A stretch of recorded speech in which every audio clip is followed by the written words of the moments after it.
एक अनजाना यात्री जिसका अतीत खुद रहस्य से भरा है, रत्नगढ़ के उस फूले बिसरे महल की ओर बढ़ रहा है। आगे कुछ ही दूर एक टूटा फूटा मील का पत्थर पड़ा था, जिस पर धुंधले अक्षरों में लिखा था, रत्नगढ़ 7 कोस दूर। यही जगह है, यही वो नाम जो मैंने उस अंध जले नक्शे में देखा था, जहां मेरा भाई गया था और फिर कभी वापस नहीं लौटा। इतना कहकर यात्री रतनगढ़ राज्य की ओर निकल पड़ता है।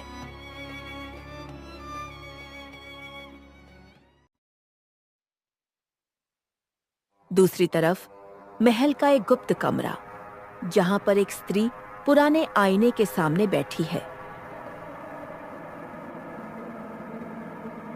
आज कितनी पूर्णिमाएं बीत गईं, लेकिन तेरा चेहरा अब भी दिखता है इस आईने में।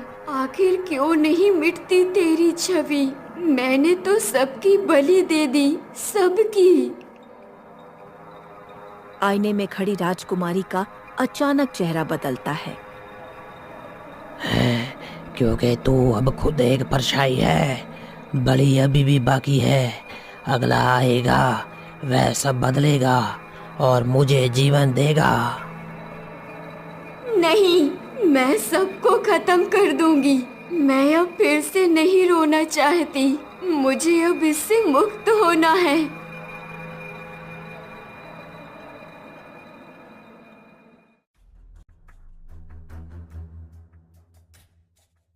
उधर यात्री धीरे धीरे महल के पास पहुंच चुका था। यात्री महल की ओर देखता है। मैं आ गया रतनगढ़, अब देखना है तेरा रहस्य क्या है। पहली पूर्णिमा की रात यात्री अब महल में एक पुराने कक्ष में सो रहा था। महल का सबसे ऊपरी कक्ष, जहां एक चक्र बना हुआ है। बीच में एक आदमी घुटनों पर गिरा हुआ, पूरी तरह बेहोश है। उसके गले में लाल धागा बंधा है। तेरी आत्मा भारी हो चुकी है। अब ये चक्र प्यासा है, चांद गवाह है, बलि पूरी होगी। आकस बल्लोरम स्वाहा ध्रुवम पस नक्यंती। चक्र के चारों ओर लाल रोशनी फैलती है और उसका शरीर हवा में उड़कर चक्र के बीच समा जाता है। अब मैं 7 रातें और सुरक्षित रहूंगी।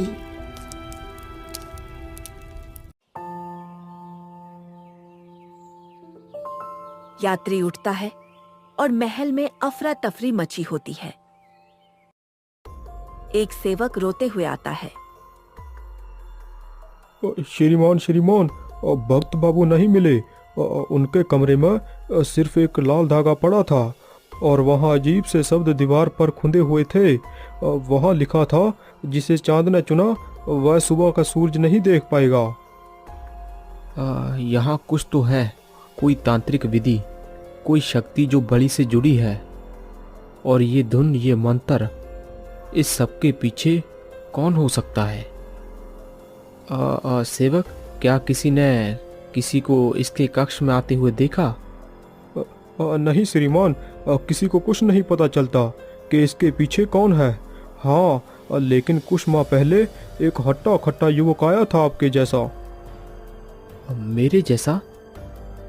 हाँ श्रीमान, उसने राजकुमारी पर दोष लगाया था कि राज्य में जो हत्याएं हो रही हैं वह सब राजकुमारी की ही साजिश है।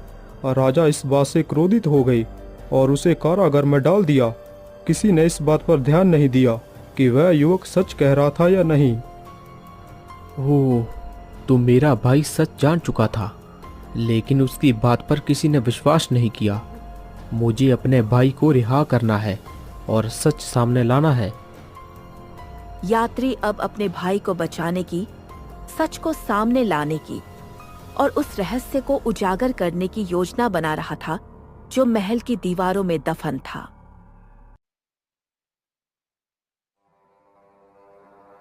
दूसरी तरफ महल की छत पर मृणालिनी खड़ी है। असल में राजकुमारी एक श्राप से ग्रस्त है, जिसमें उसे हर पूर्णिमा की रात को किसी पुरुष की आत्मा चक्र में अर्पित करनी होती है, ताकि वो खुद इंसान बनी रहे। उस रक्त चक्र को किसी ने बनाया था और उसका नाम अब तक कोई नहीं जानता, लेकिन वो नाम उस आईने के पीछे छिपा था, जिसके अंदर जो भी जाता वह वापस जिंदा नहीं लौटता।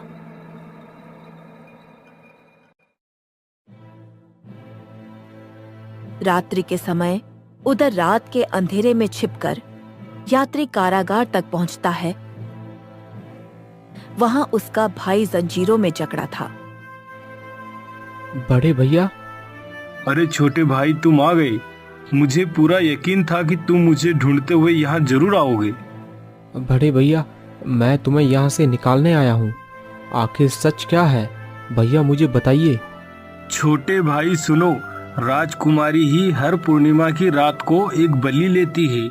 मैंने उसे अपनी इन्हीं आंखों से देखा था, लेकिन भैया मेरी बात पर किसी ने विश्वास ही नहीं किया।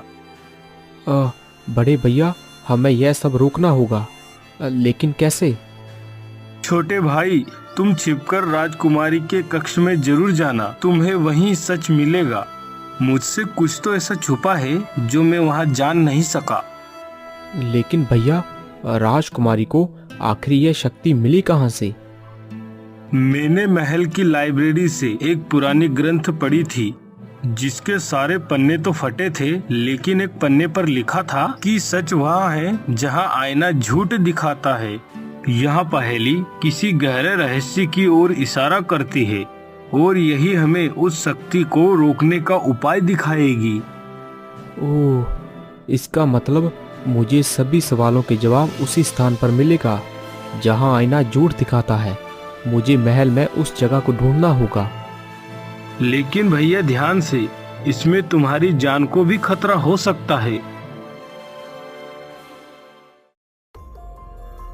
तभी वह यात्री राजकुमारी के कक्ष में पहुंचता है और आसपास सभी और पुरानी चीजें देखता है।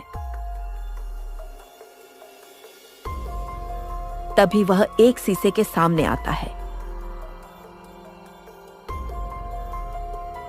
वो शीशे को देखता है, लेकिन उसमें उसका प्रतिबिंब नहीं दिखाई देता। अरे, ये क्या है? इसमें तो मैं दिखाई नहीं दे रहा। मेरा चेहरा कहाँ है? भैया ने कहा था, उस ग्रंथ के आखिरी पन्ने पे लिखा था, सच वहाँ है जहाँ आईना झूठ दिखाता है। हो ना हो, ये वही आईना है जिसके पीछे बहुत बड़ा रहस्य है। जरूर इस आईने के पीछे ही सच है। वो शीशे को छूता है तो वह अचानक वहां से गायब हो जाता और एक अजीब जगह में दाखिल हो जाता, जहां सिर्फ मिसाल जल रही थी। यात्री अंदर जाता है। दीवार पर एक लाल रंग की भाषा में कुछ लिखा था और बीच में वही रक्त चक्र बना था, लेकिन अधूरा। दृगन मृणालिनी का पिता नहीं था, वो बंधु नहीं था, वो एक पिशाच था। हमने उसे राज पुरोहित समझा, पर वो कुछ और था। उसने मृणालिनी को शक्ति दी और उसके बदले चक्र मांगा। अब हर पूर्णिमा की रात वो मुझसे एक आत्मा मांगता है। अगर मैं न दूं तो मेरी आत्मा ले लेता है। मुझे मत मानो दोषी, मैंने सिर्फ वही किया जो मुझे जीवित रखने के लिए करना पड़ा। नीचे नाम लिखा था, मृणालिनी। तो यह बड़ी उसकी इच्छा नहीं, मजबूरी है, या फिर उसने अब उस पिशाच से समझौता कर लिया है। तभी कमरे की दीवार पर एक और पंक्ति चमकती है। जब चक्र पूरा होगा, वह जागेगा। उसकी आत्मा उसके शरीर को पालेगी और वह दोबारा जीवित होगा। कौन है वो जो जीवित होने के लिए हर पूर्णमासी को एक बलि लेता है? मुझे इस रहस्य के तह तक पहुंचना है। तभी वह यात्री आगे बढ़ता है। आगे बढ़ते हुए वह एक ऐसी जगह पहुंचता है जहां कोई चक्र बना था और पास में इंसानी खोपड़ियां। वही एक पुरानी किताब पढ़ी थी, लाल धागे से बंधी हुई, जिसमें था एक बड़ा रहस्य। यात्री उस किताब को उठाता है और पढ़ने लगता है। बहुत समय पहले रत्नगढ़ की सीमाओं से भी बाहर एक काला नगर था, धूमवृक्ष। वहां का सबसे तेज, सबसे ज्ञानी और सबसे डरावना तांत्रिक था द्रगन शाह। द्रगन शाह का जन्म किसी औरत की कोख से नहीं, बल्कि एक अधूरी यज्ञ वेदी से हुआ था, जहां एक बलिदान अधूरा रह गया था। उसकी पहली सांस ही मृत्यु की गंध थी। उसे तंत्र, रक्त और आत्माओं से बात करना आता था। मृत आत्माएं उससे सलाह लेने आती थी। राजाओं ने उसे बुलाया, रानियों ने उसे सोने में तौला, पर राजा विक्रम ने उसे दफनाया। एक दिन राजा विक्रम ने उसे बंदी बनाकर अपने महल में बुलाया। जिसे हर रात मृत आत्माएं मिलने आए, वो जीवितों का सलाहकार नहीं हो सकता। दर्गनशा, तुम्हें निवारिश किया जाता है।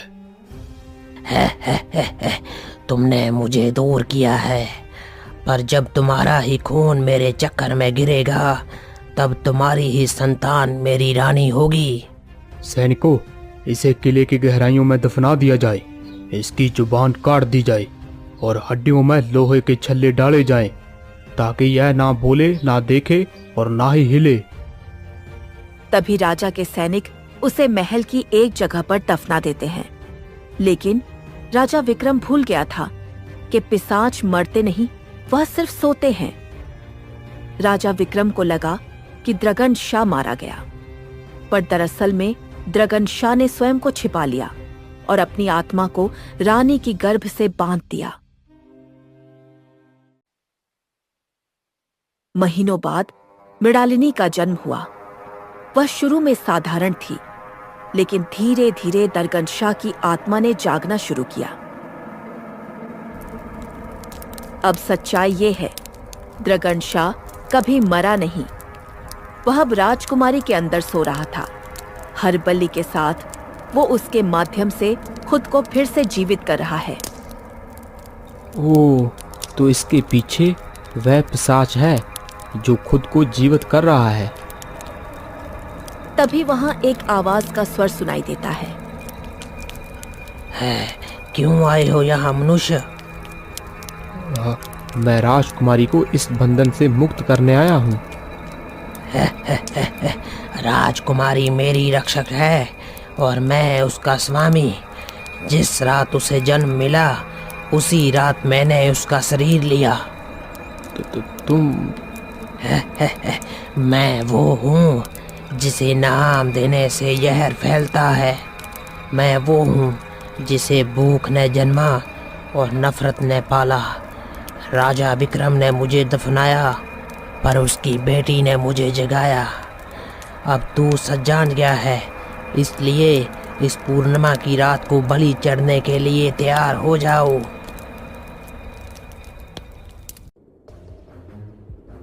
महल के बाहर तेज आंधी चल रही थी। तभी एक वृद्ध महात्मा उस रास्ते से गुजरते हैं। जैसे ही उनकी दृष्टि महल पर पड़ती है, वे ठिठक जाते हैं। उनकी आंखों में चिंता उभर आती है।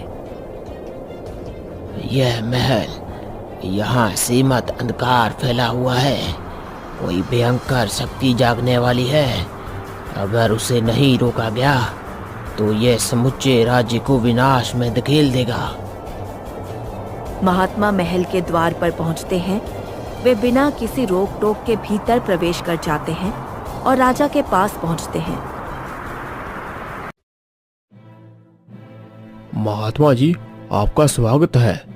कृपया बताइए, किस कारण आपने इस महल में आने का कष्ट किया? राजन, मैं इस राज्य के भविष्य को देख कर आया हूँ। बहुत बड़ा अनर्थ होने वाला है। एक महाविनाश इस महल की ओर बढ़ रहा है। महात्मा जी, आप किस अनर्थ की बात कर रहे हैं? राजन, क्या आपको ज्ञात है कि इस राज्य में हर पूर्णिमा की रात लोग रहस्यमय तरीके से गायब हो रहे हैं? इसका कारण कोई जंगली जानवर या कोई डाकू नहीं, बल्कि आपकी अपनी पुत्री राजकुमारी है। राजा हैरान रह जाता है। वह क्रोध और अविश्वास के मिश्रण में महात्मा की ओर देखता है। ये क्या कह रहे हैं महात्मा? मेरी पुत्री ऐसा कैसे कर सकती है? ये असंभव है। राजन, स्मरण करो, वर्षों पहले तुमने एक भयानक तांत्रिक को महल की 4 दीवारों में जिंदा दफना दिया था। तुम्हें लगा कि वह मर चुका है, लेकिन नहीं, पिशाच कभी नहीं मरते, वह बस सो जाते हैं। और अब वह तुम्हारी पुत्री के माध्यम से जाग चुका है। लेकिन महाराज, वो तो जरूरी था। उस बलि से ही राज्य में सुख शांति आई थी। सुख शांति नहीं राजन, अंधकार का बीज बोया गया था उस दिन, और अब वही बीज आपकी बेटी के भीतर शरीर में फल बन चुका है। उस बलि का श्राप ही है जो दर्ग नशा को जगा रहा है। राजा का चेहरा भय और अपराधबोध से भर जाता है। हर पूर्णिमा की रात वह राजकुमारी के माध्यम से लोगों की बलि लेता है और अपनी आत्मा को मृत शरीर से जोड़ता है। लेकिन यह राजकुमारी का दोष नहीं है, वह इस भयंकर सच्चाई से अनजान है। अगर आप सही समय रहते नहीं चेते तो यह महल सिर्फ पत्थरों का मकबरा बन जाएगा। महात्मा जी, अब क्या किया जाए? राजकुमारी को इस अभिशाप से कैसे मुक्त किया जा सकता है? राजन, राजकुमारी ही नहीं, एक और प्राण भी उसकी कैद में है, और कल पूर्णिमा की आखिरी रात होगी। अगर उसने अगली बलि चढ़ा दी तो वह पूरी तरह अमर हो जाएगा और फिर उसे कोई नहीं रोक पाएगा। महात्मा, हमें बताइए कि उसे कैसे रोका जाए। कृपया करें, मेरी बेटी को बचा लीजिए। अगर उसमें अंधकार समा गया है तो उसे बाहर निकालिए। मैं सिर्फ एक पिता बनकर आपसे विनती कर रहा हूँ। राजन, बस एक ही उपाय है, बलि को रोकना होगा। हमें उसे रुकवाना होगा, चाहे जैसे भी। अगर अगली बलि पूर्ण हुई तो दर्ग नशा फिर से जन्म लेगा और इस बार उसे कोई नहीं रोक पाएगा। राजन, हमें उस युवक को मुक्त करना होगा जिसे तुमने पिछले 4 माह से बंदी बना रखा है। वह सत्य कह रहा था, हमें उसकी सहायता की आवश्यकता होगी। अगर उसकी आत्मा को राजकुमारी के शरीर से अलग कर दिया गया तो शायद वह तांत्रिक फिर से सो सकता है। राजा तुरंत अपने सैनिकों को आदेश देते हैं कि युवक को कारागार से मुक्त किया जाए। कुछ ही पलों में युवक को महात्मा के सामने प्रस्तुत किया जाता है। तो अब आपको मेरे शब्दों पर विश्वास हुआ। राजन, बहुत देर हो चुकी है, लेकिन अगर हम साथ मिलकर काम करें तो इस अभिशाप को रोका जा सकता है। युवक सही कह रहा है, लेकिन ध्यान रहे, पिशाच को मारा नहीं जा सकता, उसे बस रोका और कैद किया जा सकता है। अब वक्त बहुत कम है, हमें उस तांत्रिक की कब्र से उसकी हड्डियां निकालनी होगी ताकि उसकी आत्मा कोई नया शरीर ना बना सके। लेकिन उसकी आत्मा तो बस एक साया थी। नहीं राजन, वह एक पिशाच है, एक आत्माओं का संग्रह जो अपनी अगली निवास शक्ति ढूंढ रहा है। अगर उसे हड्डियां मिल गई तो वह आपकी बेटी का शरीर ले लेगा। मैं तुम्हें ये तावीज देता हूँ, इसे राजकुमारी के गले में ढाल दो। ठीक है साधु महाराज, तो हमें जल्द से जल्द उस तांत्रिक की हड्डियों को निकालना होगा। हाँ, लेकिन याद रखो, राजकुमारी हमें रोकने जरूर आएगी। वह अब पूर्ण रूप से हमारे वश में नहीं रही, वह पिशाच का ही एक हिस्सा बन चुकी है। हमें हर हाल में उसे बलि पूरी करने से रोकना होगा, और जब तक हम हड्डियां नष्ट ना कर दें, हमें उसे उस तक पहुंचने नहीं देना है। सभी उसी जगह पहुंचते हैं जहां द्रगन शाह को दफनाया गया था। साधु महाराज, यही है वह जगह जहां पर उस तांत्रिक को दफनाया गया था। जमीन से द्रगन शाह की हड्डियों को निकाला जाता है। अब इन हड्डियों को पंचरत्नों की अग्नि में भस्म करना होगा। तैयारी करो, एक चक्कर और सब खत्म।